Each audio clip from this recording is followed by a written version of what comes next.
9 বছর পর দেশে ফিরলেন আদ্রিয়ান চৌধুরী তালাকনামার স্বাক্ষরের জন্য।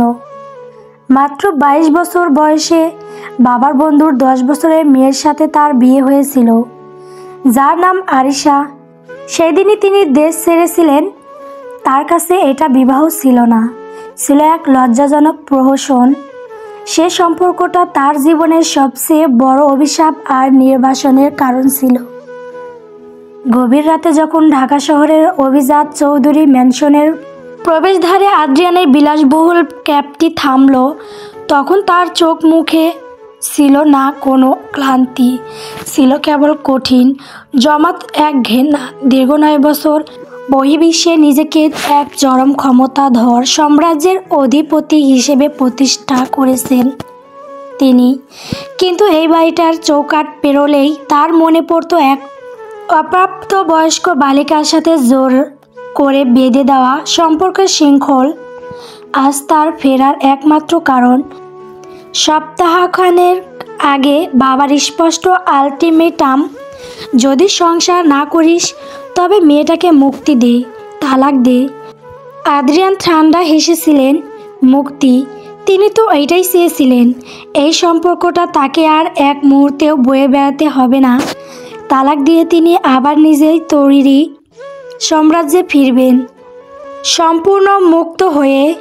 ম্যানশনের ভেতরে প্রবেশ করার সময় তার চোখ পড়ল বাড়ির পেছনের লনে। সেখানে ফোল্ডিং চেয়ারে বসে কেউ একজন মৃদুস্বরে কথা বলছে। লনটা অন্ধকার, শুধু চাঁদের আলোয় আবছা একটা সিলুয়েট দেখা যাচ্ছে। আদ্রিয়ান সেদিকে তাকালেন। তার মন তখনও তালাকনামার আইনি প্রতিক্রিয়া নিয়ে ব্যস্ত। হঠাৎ তিনি শুনতে পেলেন একটি মিষ্টি, অনেকটা মোমের মতো গলে যাওয়া কণ্ঠস্বর। ওহ বাবু, তুমি কেন এমন করছো? তুমি কি জানো না তুমি না খেলে আমার কত কষ্ট হয়? আদ্রিয়ান ব্রুকুসকে তাকালেন। সে দেখল মেয়েটি একটি ছোট্ট বিড়ালছানাকে ধরে আদর করছে, আর তার খাওয়ার জন্য সে অতি মাত্রায় করুণা দেখাচ্ছে। বিড়ালটি সম্ভবত খেতে চাইছে না।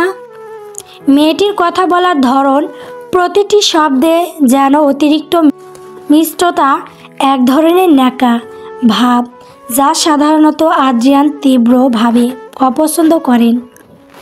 এই শহরের চারপাশে সর্বদা চতুর আর তীক্ষ্ণ বুদ্ধির মানুষজন ঘুরে বেড়ায়, কিন্তু এই মেয়েটির সরল প্রাণ আবদারের মতো কণ্ঠস্বর তাকে প্রথমবার কেন যেন এক তীব্র অপ্রতিরোধ্য আকর্ষণে টেনে নিল। কে ওখানে? আদ্রিয়ান জানতে চাইলেন। তার কণ্ঠস্বর স্বাভাবিকের চেয়েও শীতল। মেয়েটি চমকে উঠল। এত রাতে এমন কর্তৃত্বপূর্ণ কণ্ঠ শুনে সে দ্রুত বিড়ালটিকে কোলের নিচে চেপে ধরল। চাঁদের আলোয় তার মুখটা দেখা গেল, একটু ফোলা গাল, বড় বড় ভীতু চোখ। ভয়ে তার ঠোঁট কাঁপছে। কে আপনি? আমি আরিশা, সে প্রায় ফিসফিস করে বলল, অনেকটা ছোট বাচ্চার মতো। আদ্রিয়ানের হৃৎপিণ্ডে যেন এক প্রচণ্ড ধাক্কা লাগলো। এই মেয়ে, যার জন্য তার মনে এক তীব্র ঘেন্নার পাহাড় জমেছিল 9 বছর ধরে, এই সে অসভ্য। সে তো তালাক দেওয়ার জন্য অপ্রস্তুত ছিল, কিন্তু এখন তার মস্তিষ্ক দ্রুত হিসেব কষতে শুরু করলো। 9 বছর আগে সে ছিল এক শিশু, এখন সে এক পূর্ণাঙ্গ যুবতী। তার ভেতরে এক ভয়ঙ্কর সাইকো উন্মাদনা জন্ম নিল। তার সমস্ত যুক্তি, ঘৃণা, তালাকের পরিকল্পনা সব যেন এক লহমায় হাওয়ায় মিলিয়ে গেল। এই মেয়েটাকে তিনি তালাক দেবেন, যার কণ্ঠস্বর তাকে এমনভাবে টানছে যে এই পৃথিবীর সব শব্দ মিথ্যা, আর এই কণ্ঠস্বরই একমাত্র সত্য। না, আরিশা মুক্ত হতে পারে না। সে তার সম্পত্তি। আদ্রিয়ান এক পা এগিয়ে গেলেন। তার চোখে এখন কেবল অধিকারের অন্ধকার, আর মুখে এক শিকারীর হাসি। ভয় পেও না আরিশা, আদ্রিয়ান বললেন। তার কণ্ঠে সেই ভয়ানক শীতলতা ছিল না, ছিল এক চাপা উত্তেজনা। আমি তোমার স্বামী আদ্রিয়ান চৌধুরী। ভয়ে আরিশার চোখ আরও বড় হয়ে গেল। তার স্বামী, সেই লোক যার নাম শুনলে তার বাবা মাও ভয়ে চুপ করে যান। আরিশা দ্রুত তার হাত থেকে বিড়াল ছানাটাকে নামিয়ে দিয়ে পালাতে চাইল, কিন্তু আদ্রিয়ানের কঠিন চোখের দৃষ্টি তাকে যেন অদৃশ্য শিকলে বেঁধে ফেলল। কোথায় যাচ্ছ? আদ্রিয়ান জানতে চাইলেন। সে পালানোর সাহস করবে, এটা তার কাছে অপ্রত্যাশিত। তার মনে তখন একটাই চিন্তা, তালাক। না, আমি ওকে বিয়ে দেব না। আমি ওকে জোর করে নিজের কাছে রাখবো। ওকে ছাড়া আমার আর কিছু চাই না। আরিশার পা দুটো যেন মাটির সঙ্গে গেঁথে গেছে। সামনে দাঁড়িয়ে থাকা লোকটির চোখ শুধু তাকে দেখছে না, যেন তাকে ভেতর থেকে ছিঁড়ে নিতে চাইছে। ভয়ের শীতল স্রোত তার সারা শরীরে বইছে। সে শুনেছিল এই লোকটির কথা, সেই স্বামী যে গত 9 বছরে যার একটি ছায়াও সে দেখেনি। আজ হঠাৎ এই আগমন, এই তীব্র দৃষ্টি। আরিশার মন বলছে ভালো কিছু হতে পারে না। কোথায় যাচ্ছ? আদ্রিয়ান আবার জিজ্ঞেস করলেন। তার কণ্ঠস্বরে এবার কোনো প্রশ্ন ছিল না, ছিল পরিষ্কার নির্দেশ। আরিশা ফিসফিস করে বলল, ঘরে, ভেতরে যাব। আদ্রিয়ান ধীর গতিতে তার দিকে এগিয়ে গেলেন। চাঁদের আলোয় তার সুঠাম দেহের প্রতিটি ভাঁজ যেন আরও ভয়ঙ্কর দেখাচ্ছে। তিনি আরিশার খুব কাছে এসে থামলেন, এত কাছে যে আরিশা তার নিঃশ্বাসের শব্দ স্পষ্ট শুনতে পেল। ঘরে কেন? এই তো আমি এলাম, আমার জন্য বসো। আদ্রিয়ান বললেন। তিনি আরিশার থুতনিটা আলতো করে ধরলেন, তবে সেই ধরনে কোনো স্নেহ ছিল না, ছিল কেবল মালিকানার শীতল দাবি। আরিশা কেঁপে উঠল। তার এই ন্যাকার স্বভাবের কারণে সে সাধারণত সামান্য ভয়ে কান্নায় ভেঙে পড়ে। এই মুহূর্তে সে কেবল তার চোখের পানি আটকানোর চেষ্টা করছিল। আমার মা ডাকছেন বোধ হয়। আরিশা কোনো মতে ডোক গিলে বলল। তার এই অজুহাত শুনে আদ্রিয়ান শব্দ করে হেসে উঠলেন। সেই হাসিটা আরিশার কানে কোনো আনন্দের বার্তা বয়ে আনলো না, বয়ে আনলো এক আসন্ন বিপদের হুঙ্কার। মা ডাকছেন? আদ্রিয়ান উপহাসের সুরে বললেন, তাহলে শোনো, আজ থেকে তোমার মা বাবা নন, তোমার একমাত্র আদেশদাতা আমি তোমাকে থাকতে বলছি, মানে তুমি থাকবে। আদ্রিয়ান ঘুরে দাঁড়ালেন। তিনি তার পকেট থেকে এক গাদা কাগজ বের করলেন। সেগুলোই ছিল সেই বহু প্রতীক্ষিত তালাকনামা। তিনি নিমিষেই কাগজগুলো ছিঁড়ে বাতাসে উড়িয়ে দিলেন। ছেঁড়া টুকরোগুলো অন্ধকারে পতাকার মতো উড়িয়ে গিয়ে লনের ঘাসের ওপর পড়ল। এটা কি করলেন আপনি? আরিশা আতঙ্কিত হয়ে জিজ্ঞেস করল। তোমার মুক্তি। আদ্রিয়ান শান্তভাবে বললেন, 9 বছরে একবারের ভুল করেছিলাম, আর দ্বিতীয়বার এই ভুল করব না। তিনি এবার আরিশার দিকে তাকালেন। আমি তোমায় তালাক দিতে এসেছিলাম, কিন্তু এখন সেটা আর হচ্ছে না। আদ্রিয়ানের এই উন্মুক্ত রূপ, এই প্রবল অধিকারবোধ আরিশাকে নিশ্চিত করল যে এই লোকটির সাথে সাধারণ জীবন কাটানো অসম্ভব। সে এক ভয়ঙ্কর ফাঁদে আটকা পড়েছে। ঠিক সেই মুহূর্তে আদ্রিয়ানের সহকারী সেখানে দৌড়ে এলো। স্যার, আপনার বাবা এসেছেন। তিনি খুব রেগে আছেন। তিনি তালাকের কাগজে সই করাতে চান। আদ্রিয়ান ঠোঁট বাঁকালেন। কাগজ? সেগুলো তো এখন হাওয়ায় মিশে গেছে। বাবাকে গিয়ে বলো আমি সিদ্ধান্ত পাল্টেছি। আমি আরিশাকে তালাক দিচ্ছি না, বরং আমি আমার স্ত্রীকে আমার সাথে নিয়ে যাব। আজ রাত থেকেই আমার বিবাহিত জীবন শুরু। আরিশার চোখ কপালে উঠল। এই লোকটা কি পাগল? আজই শুরু। আদ্রিয়ান আরিশার দিকে ফিরলেন। তার চোখে তখন অন্ধকার কামনার তীব্রতা। এখন চলো আরিশা। তিনি শান্ত অথচ চূড়ান্ত গলায় বললেন, তোমার ঘরটা কোথায়? দেখিয়ে দাও, কারণ আজ থেকে তোমার ঘর তোমার জীবন সব কিছুর মালিক আমি। আরিশা পালাতে চেয়েও পারল না। তার ভেতরে থাকা দুর্বল ন্যাকা মেয়েটি ভয়ে কুঁকড়ে গেল। সে স্পষ্ট বুঝল তার জীবনে আর কোনো স্বাধীনতা নেই। সে এখন সেই সাইকো স্বামীর হাতে বন্দী। তালাকনামার সেরা টুকরোগুলো তখনও লনের ঘাসের উপর পড়ে আছে। আরিশা কাঁপছিল। তার স্বামী পরিচয় দেওয়া অচেনা লোকটি এখন তাকে তীব্র চোখে দেখছে। ঠিক তখনই চৌধুরী ম্যানশনের বিশাল দরজা ভেদ করে ছুটে এলেন আদ্রিয়ানের বাবা আহমাদ চৌধুরী। তার চোখে আগুন, পিছনে উদ্বিগ্ন আরিশার বাবা মা, যারা চৌধুরী পরিবারের আশ্রয়ে থাকেন। আদ্রিয়ান, একই হচ্ছে, কেন তুমি কাগজগুলো ছিঁড়ে ফেললে? আহমাদ চৌধুরী কণ্ঠস্বরে প্রচণ্ড রাগ। আদ্রিয়ান ঠান্ডা গলায় জবাব দিলেন। তার চোখে কোনো শ্রদ্ধা বা ভয়ের লেশমাত্র ছিল না। তিনি তখনও আরিশার দিকে তাকিয়েছিলেন। কেননা আমি সিদ্ধান্ত পাল্টেছি বাবা। আমি আরিশাকে তালাক দিচ্ছি না। কি বলছিস তুই? বাবা চিৎকার করে উঠলেন। 9 বছর ধরে তুই এই বিয়েটাকে অস্বীকার করেছিস। এখন কি হয়েছে তোর? আরিশার বয়স হয়েছে, তার ভবিষ্যৎ নষ্ট করতে পারিস না তুই। তার বিয়ে অন্য জায়গায় ঠিক করা হয়েছে। আরিশা চমকে তাকালো। তার বিয়ে? হ্যাঁ, তার বাবা মা তাকে বলেছিলেন একজন ভালো ছেলের কথা, যে তাকে তার স্বপ্নের মতো সহজ সাধারণ জীবন দিতে পারবে। আরিশার মনে এতটুকু সাহস জন্মালো, তালাক হলে সে মুক্তি পাবে। কিন্তু আদ্রিয়ান শুনে যেন জ্বলে উঠলেন। বিয়ে? এই মেয়েটি যাকে তিনি এইমাত্র নিজের সম্পত্তি বলে দাবি করেছেন, তাকে অন্য কেউ নেবে? অসম্ভব। আদ্রিয়ান হেসে উঠলেন। সে হাসি ছিল শীতল, ভয়ঙ্কর, যা পুরো পরিবেশকে বরফের মতো জমাট করে দিল। বিয়ে ঠিক করা হয়েছে। আদ্রিয়ান দুপা এগিয়ে বাবার মুখোমুখি হলেন। তার কণ্ঠস্বর পরিণত হলো এক আদেশপত্রে।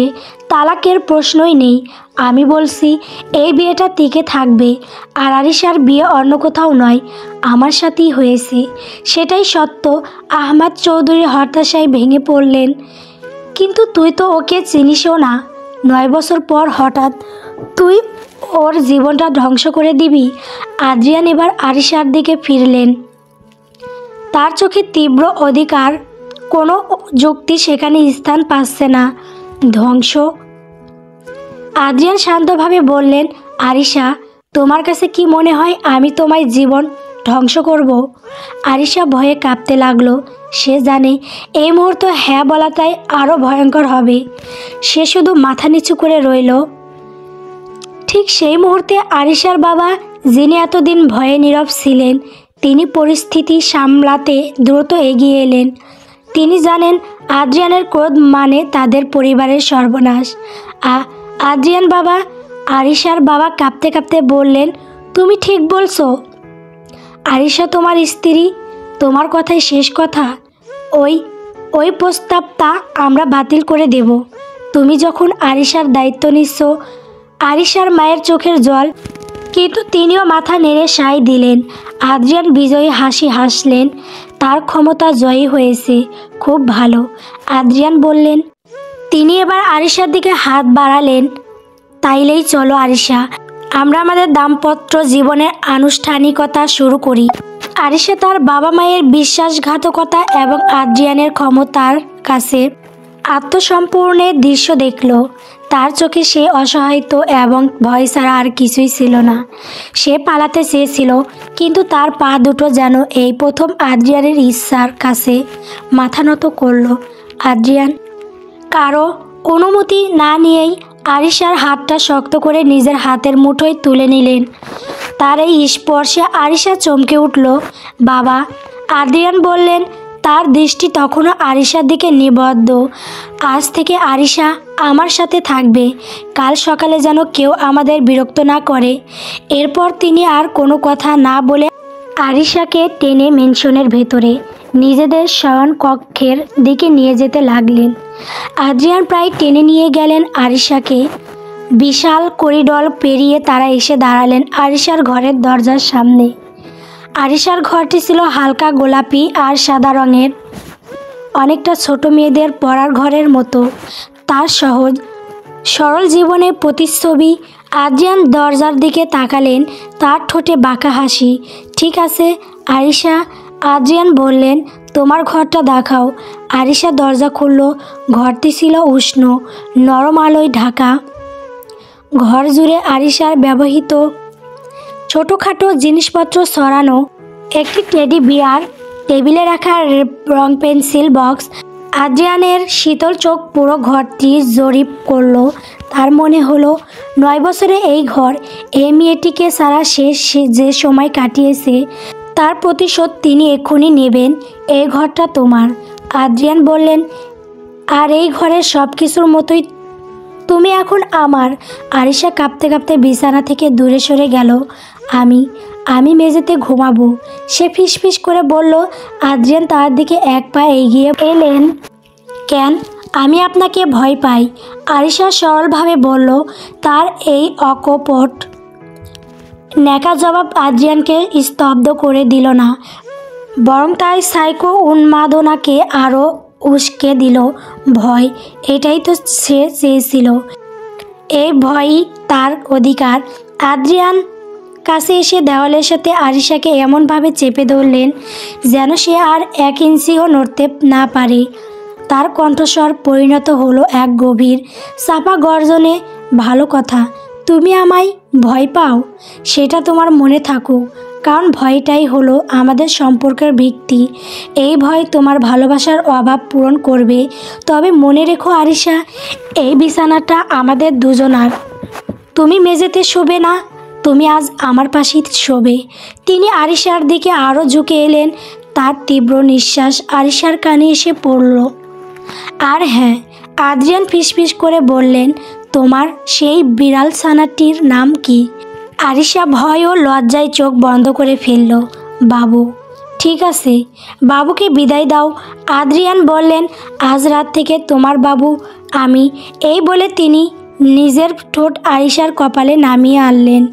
সেই চুম্বন ছিল না কোনো প্রেমিকের স্পর্শ, ছিল এক ক্ষমতাশালী পুরুষের অধিকারের সিলমোহর, যা আরিশার অস্তিত্বকে মুহূর্তেই ছিন্ন ভিন্ন করে দিল। মেনশনের করিডোরে তখনও আদ্রিয়ানের বাবা আর আরিশার বাবা। মায়ের চাপা উত্তেজনার রেশ ভাসছিল, কিন্তু শয়নকক্ষের দরজাটা বন্ধ হতেই সেই পৃথিবীর সব শব্দ যেন মুহূর্তেই থেমে গেল। আরিশা তার ঘরটির মাঝখানে থমকে দাঁড়িয়েছিল। কোমল আলোয় তার সেই সাদা ন্যাকা স্বভাবের সাজসজ্জা এখন এক অন্ধকারাচ্ছন্ন নাটকের মঞ্চ। আদ্রিয়ান শান্তভাবে দরজা বন্ধ করলেন। দরজার তালা লাগানোর ক্লিক শব্দটা আরিশার কানে যেন তার কপালে আঁকা ভাগ্যের সীমামোহরের শব্দের মতো শোনালো। ভয় পাচ্ছ কেন আরিশা? আদ্রিয়ান জানতে চাইলেন। তিনি ধীরে ধীরে তার দিকে এগিয়ে এলেন। তার চোখে ছিল তীব্র মনোযোগ। এমন মনোযোগে কোনো অনুরাগ ছিল না, ছিল কেবল এক শিকারীর নজর। আরিশা নিজেকে গুটিয়ে নিল। তার চোখ ছলছল করছে। সে কোনো মতে বিড়বিড় করলো, আমার খুব ভয় করছে। আদ্রিয়ান এক মুহূর্তের জন্য হাসলেন। সে হাসিটি ছিল তার ভেতরে সাইকোকে প্রকাশ করার মতো। ভয় তো করবেই। এতদিন ধরে যে মানুষটা তোমার জীবনে ছিল না, হঠাৎ করে সে এসে তোমার ওপর একচ্ছত্র অধিকার খাটাতে শুরু করেছে। এটাই স্বাভাবিক আরিশা। তিনি আরিশার একদম কাছে এসে দাঁড়ালেন। আরিশার ভয়ে চোখ বন্ধ করে ফেলল। তার মনে হলো যেন এক বিশাল শিকারী বাঘ তার সামনে দাঁড়িয়ে। জানতে চাও 9 বছর কেন ছিলাম না? আদ্রিয়ান ফিসফিস করে বললেন, কারণ তখন তুমি ছিলে কেবলই এক শিশু, আমার অধিকার জাহির করার উপযুক্তি পাত্রী নও। কিন্তু এখন। আদ্রিয়ান আরিশার চিবুক শক্ত করে ধরলেন, তার মুখটা জোর করে উপরে তুললেন। আরিশা বাধ্য হলো তার তীব্র চোখের দিকে তাকাতে। এখন তুমি সম্পূর্ণ আমার। তোমার এই ভয়, তোমার এই ন্যাকাপোনা, সব কিছুই আমার একার জন্য। আদ্রিয়ান বললেন, তোমার মুক্তির স্বপ্ন আমি ভেঙে দিয়েছি, কারণ তোমার মুক্তি মানে আমার ধ্বংস। আর আমি ধ্বংস হতে আসিনি, এসেছি তোমাকে দখল করতে। আদ্রিয়ান তাকে বিছানার দিকে ঠেলে দিলেন। আরিশা দ্রুত পিছিয়ে গিয়ে বিছানায় প্রান্তে বসে পড়ল। আমি আপনাকে ভালোবাসি না, আরিশা মিনতি করার ভঙ্গিতে বলল। এই সরল সরাসরি উত্তরটি আদ্রিয়ানের সাইকো প্রকৃতিকে যেন আরও উস্কে দিল। আদ্রিয়ান বিছানায় তার পাশে বসলেন। ভালোবাসা ওইটা দুর্বল মানুষের প্রয়োজন আরিশা। আমার প্রয়োজন আনুগত্য, আমার প্রয়োজন অধিকার। তুমি যদি আমায় ভয় পাও সেটাই যথেষ্ট। ভয় পেলে তুমি আমার থেকে পালাতে পারবে না, আর এটাই আমার আসল চাওয়া। তিনি আলতো করে আরিশার নরম চুলের ওপর দিয়ে হাত বুলিয়ে দিলেন। সেই ছোঁয়াতে ছিল না কোনো কোমলতা, ছিল কেবল মালিকানার শীতল দাবি। এই ঘরটা তোমার, এই বিছানাটা তোমার, কিন্তু আজ থেকে তোমার শরীর, তোমার নিঃশ্বাস, সব কিছুর মালিক শুধু আমি।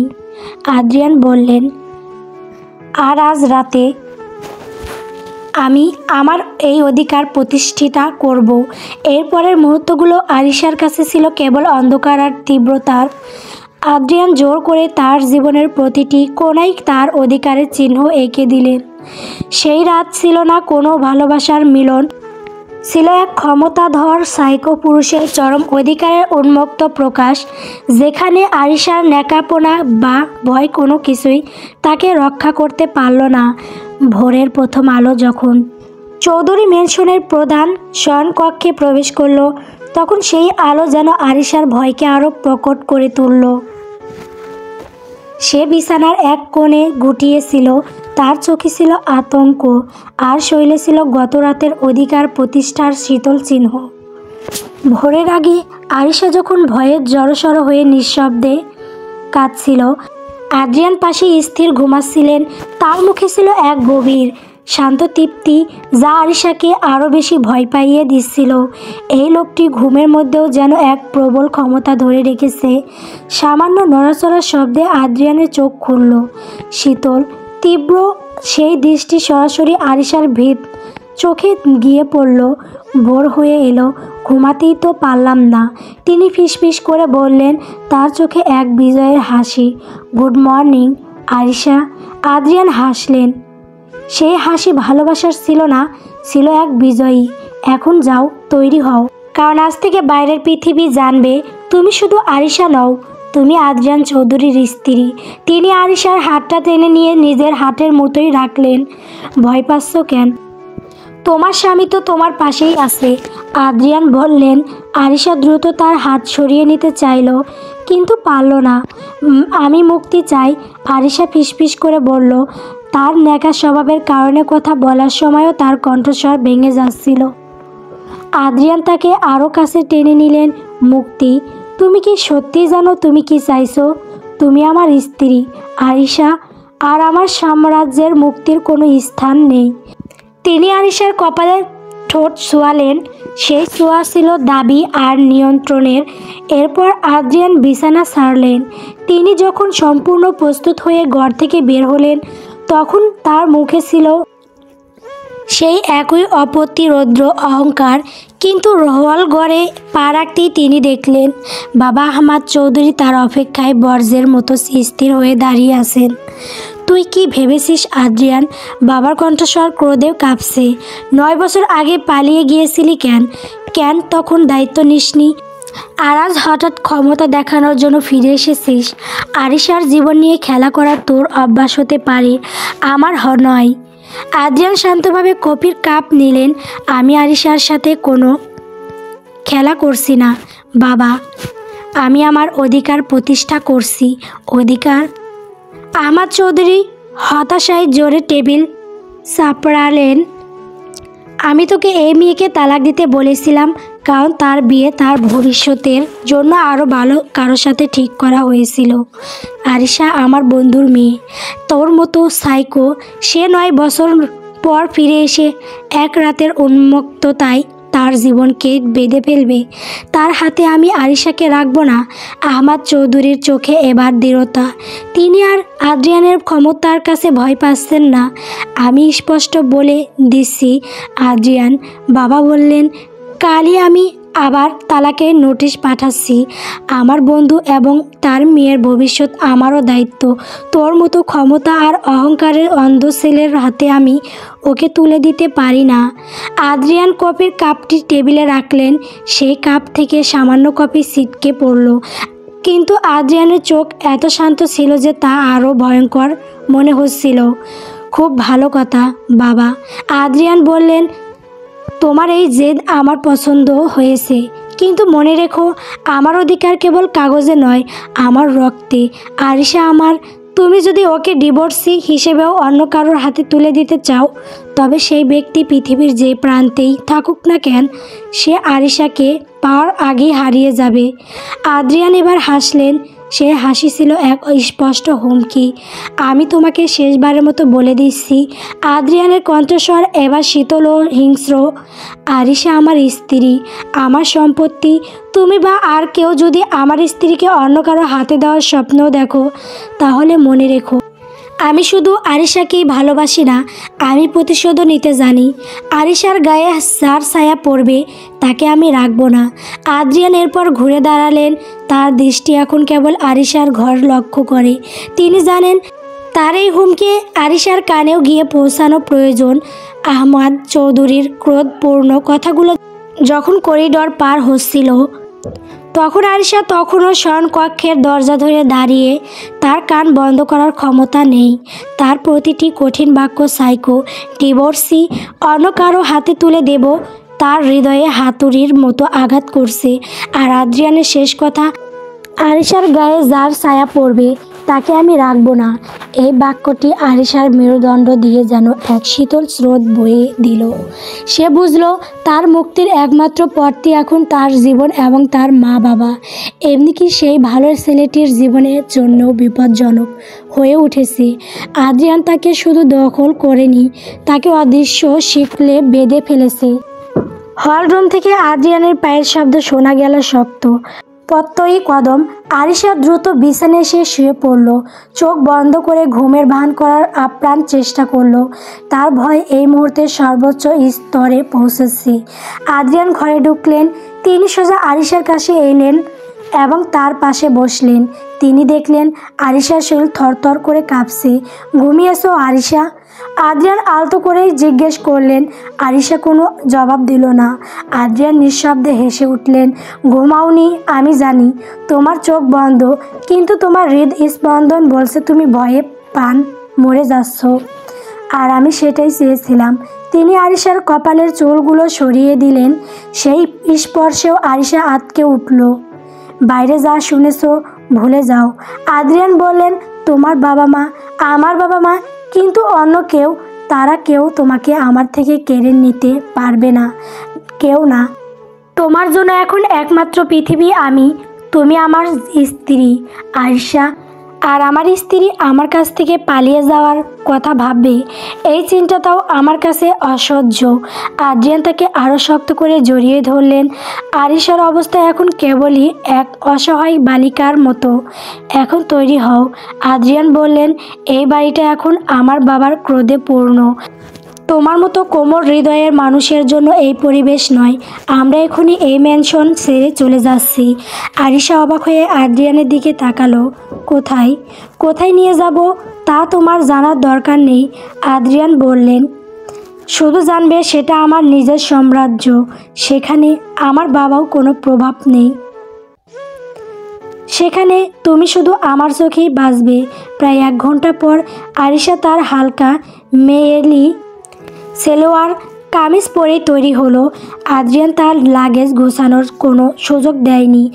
তার কাছে আরিশার ব্যবহৃত জিনিসের চেয়ে আরিশার উপস্থিতি বেশি মূল্যবান।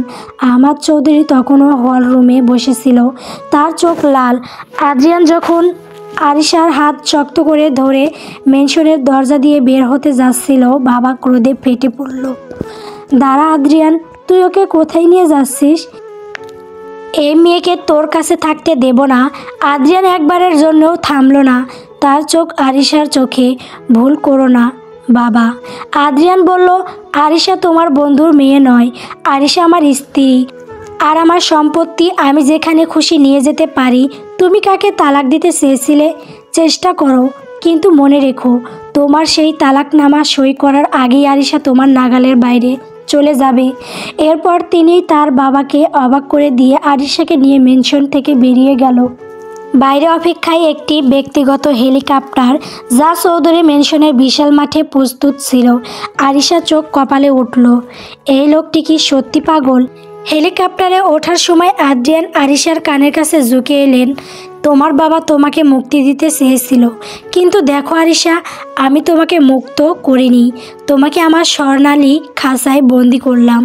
এই খাঁচা থেকে তুমি আর কোনোদিন বের হতে পারবে না। আরিশার ভয়ে কাঁপতে কাঁপতে আকাশের দিকে তাকালো। নিচের পৃথিবী ছোট্ট হতে শুরু করেছে। এই আকাশ যেন তার মুক্তির আশা নয়, বরং এক নতুন ভয়ঙ্কর নির্বাসনের ঘোষণা। আহমাদ চৌধুরী কেবল স্তম্ভিত হয়ে দাঁড়িয়ে রইলেন।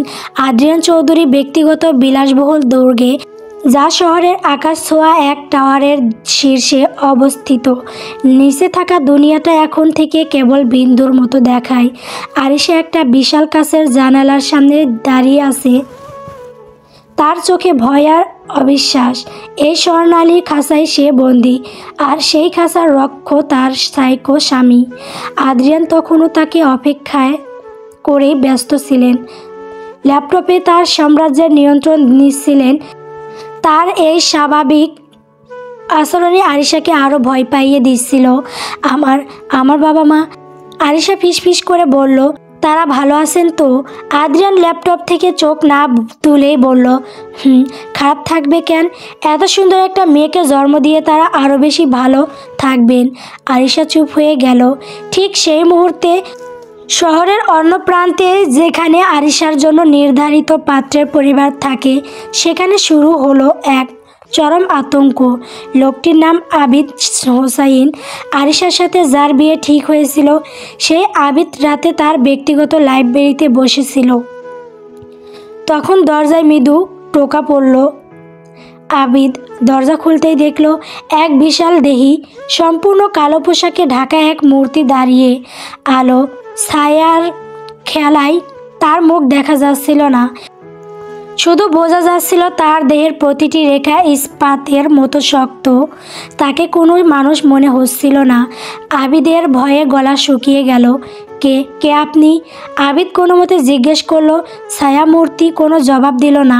তার হাতে থাকা দাতব বস্তুটা আবিদের চোখের সামনে চকচক করে উঠল। আবিদে এবার বুঝতে পারলেন এটা কোনো সাধারণ লোক নয়, এ এসেছে মৃত্যুদণ্ড কার্যকর করতে। পরের মুহূর্তেই শুরু হলো বীভৎস খেলা। ছায়ামূর্তির শিকারী হাতগুলো আবিদকে এমনভাবে আঁকড়ে ধরল যেন সে কোনো খেলনা। আবিদের আর্তনাদ এত দ্রুত নিভিয়ে দেওয়া হলো যা পুরো বাড়িতে কারো কাছে পৌঁছালো না। ছায়ামূর্তি অত্যন্ত ঠান্ডা মাথায়, দ্রুত এবং নৃশংসভাবে আবিদকে আঘাত করল। তার উদ্দেশ্য খুব খুন করা ছিল না, উদ্দেশ্য ছিল ভয়ঙ্কর বার্তা পৌঁছানোর। আবিদের মৃত্যুর দৃশ্য ছিল চরম বিভীষিকাময়, যেখানে আঘাতের চেয়েও বেশি ছিল নৃশংসতার ছাপ। যখন ছায়ামূর্তি চলে গেল, তখন আবিদের লাইব্রেরিতে কেবল রক্ত, আতঙ্ক আর একটি ভাঙা কাচের টুকরো পড়েছিল। ছায়ামূর্তিটি যখন বাইরে বের হলো, তখন তার পোশাকে রক্তের ছিটে লেগেছিল, কিন্তু তার চোখে কোনো অনুশোচনা ছিল না, ছিল কেবল চূড়ান্ত আদেশ পালনের শীতল তৃপ্তি। তার কাজ শেষ। পরের দিন সকাল, আদ্রিয়ান আরিশাকে নিয়ে ব্রেকফাস্ট টেবিলে বসেছিলেন। আরিশা ভয়ে চুপচাপ ছিল। সে জানতো এই শান্ত পরিবেশের পিছনে কোনো ভয়ঙ্কর ঝড় আসছে। ঠিক সেই মুহূর্তে আদ্রিয়ানের ফোনে একটি বার্তা এলো। তিনি সেটা দেখল এবং তার ঠোঁটে ফুটে উঠল এক সন্তুষ্টির হাসি, যে হাসি দেখে আরিশার গা শিউরে উঠল। কি হলো? আরিশা ভয়ে ভয়ে জিজ্ঞেস করলো। কিছু না, আদ্রিয়ান বললেন। কিন্তু আরিশা বিশ্বাস হলো না। তার স্বামী কিছু একটা করছেন, এটা সে শিওর। ঠিক তখনই খাবার টেবিলের সামনে চলমান টিভিতে হঠাৎ আবিদ হোসাইনের খুন হওয়ার খবরটা ব্রেকিং নিউজ হিসেবে টিভি স্ক্রলে ভেসে এলো। তখন আদ্রিয়ান শান্তভাবে ব্রেকফাস্ট করছে আর আরিশা ভয়ে কাঁপছে। ও, একটা খুনের খবর।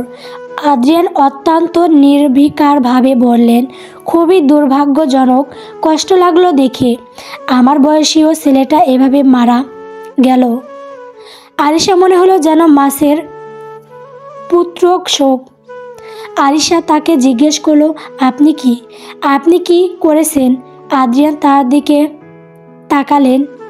আমি যা করি তা নিখুঁত হয়, আমার জিনিস নিয়ে সিনিমিনি খেলার ফল। কিন্তু সেই দিন দুপুর গড়াতেই আরেকটি ঘটনা অটল, যা স্বয়ং আদ্রিয়ান চৌধুরীর ঠান্ডা মাথায় ও বরফের মতো আঘাত হানল। শহরের একটি পরিত্যক্ত থিয়েটার হলো সেখানে খুঁজে পাওয়া গেল দ্বিতীয় মৃতদেহ। আহমদ চৌধুরী অত্যন্ত বিশ্বস্ত এবং ব্যক্তিগত আইন উপদেষ্টা, যিনি আরিশার তালাক সংক্রান্ত সব কাজ দেখেছিলেন। এই খুনিটি আরেকটির মতো দ্রুত পা পেশাদার ছিল না। এটি ছিল বিভৎসভাবে শিল্পসম্মত পিশাচ নামের সেই নতুন উন্মাদ খুনি।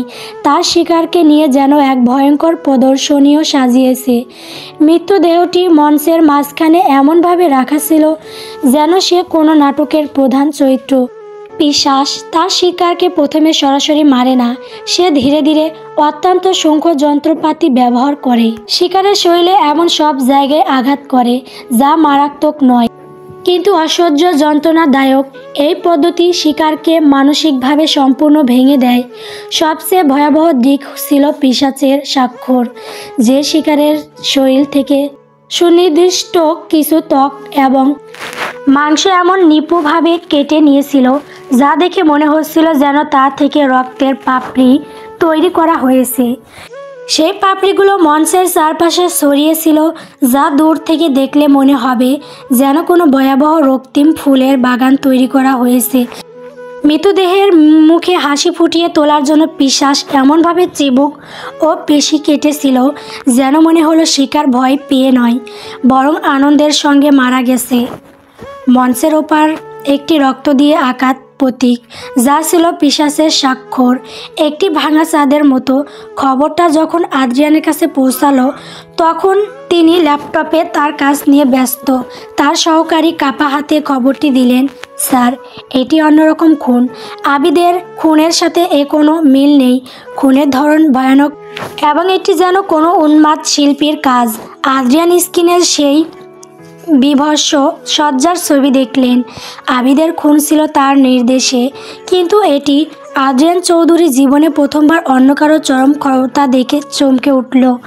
তার ঠোঁটের হাসি মিলিয়ে গেল। এইটা কি? আদ্রিয়ানের কণ্ঠে ক্রোধ নয়, এ অচেনা জিজ্ঞাসা। আমার অনুমতি ছাড়া আমার এলাকায় কে সাহস দেখায় এমন খেলার? আরিশা তখনও ভয়ে আদ্রিয়ানের পাশে বসেছিল। সে দেখল যে মানুষটা এতক্ষণ নিজেকে ভাবছিল সেও ভয় পাচ্ছে। তার চোখ দেখেই বোঝা যাচ্ছিল আদ্রিয়ান বুঝেছেন এইবার খেলাটা তার নিজের নিয়ন্ত্রণের বাইরে চলে গেছে। আরিশার দিকে তাকালেন আদ্রিয়ান। তার ফ্যাকাশে মুখ দেখে আদ্রিয়ানের হৃদয় অদ্ভুত এক তৃপ্তিতে ভরে উঠল। আরিশার এই ভয়টাই প্রমাণ করে তাকে রক্ষা করার জন্য আদ্রিয়ানের দরকার কতটা বেশি। আদ্রিয়ান আরিশার সামনে হাঁটু মুড়ে বসল। তার সেই তীব্র চোখ আরিশার চোখে নিবদ্ধ হলো। তুমি কি ভাবছো আরিশা? আদ্রিয়ান শান্তভাবে জিজ্ঞেস করলেন। আরিশা কাঁপতে কাঁপতে বলল, বাইরে এত ভয়ানক মানুষ আছে, আমাকে যেতে দিন। আমার বাবা মাও হয়তো বিপদে আছেন। আদ্রিয়ান হেসে উঠলেন, যেতে দেব? তুমি কি মনে করো ওই উন্মাদ পিশাচের হাত থেকে তোমার বাবা মা বা অন্য কেউ তোমাকে রক্ষা করতে পারবে? দেখো আরিশা, আমি খারাপ, আমি মানি, কিন্তু আমি জানি কখন থামতে হয়। আমি জানি আমার অধিকার কোথায় শেষ। তিনি আরিশার হাতটা ধরলেন এবং সেই হাতের উপর নিজের গাল আলতো করে রাখলেন। এই দৃশ্যটি অন্য কারো কাছে ভালোবাসার মনে হতে পারে, কিন্তু আরিশা জানে এটা ভালোবাসার নয়, এটা কেবল জেদ। বাইরে এখন কেবল বিশৃঙ্খলা আর মৃত্যু।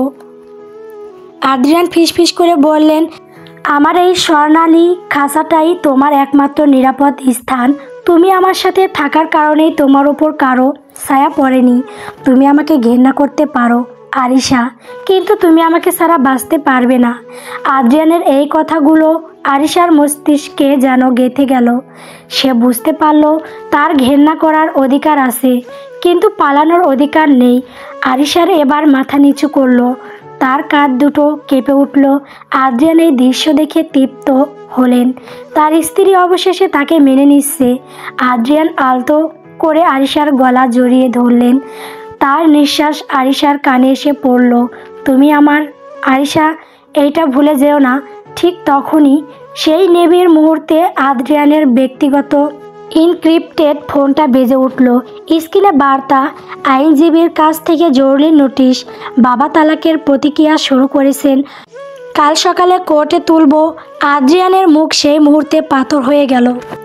পিশাচের খুন তাকে রাগায়নি, কিন্তু তার বাবার এই আইনি চ্যালেঞ্জ তাকে উন্মাদ করে তুলছে। তিনি আরিশাকে তার বাহু থেকে দূরে ঠেলে দিলেন। তার চোখে এখন শীতল প্রতিশোধের আগুন। তিনি ভাবছে, আইন দিয়ে আমার স্ত্রীকে কেড়ে নেওয়া যায়। আদ্রিয়ান বললেন। তিনি আরিশার হাত শক্ত করে ধরলেন। যাকে আমি নিজের হাতে দখল করেছি তাকে আইনি কাগজ দিয়ে ছিনিয়ে নেওয়ার অসম্ভব। তোমাকে আমার থেকে দূরে নিয়ে যাওয়ার সাহস দেখানোর জন্য আমার বাবা চরম মূল্য দেবেন। আদ্রিয়ান ফোন হাতে নিল। গল্প অন্ধকারের অধিকার।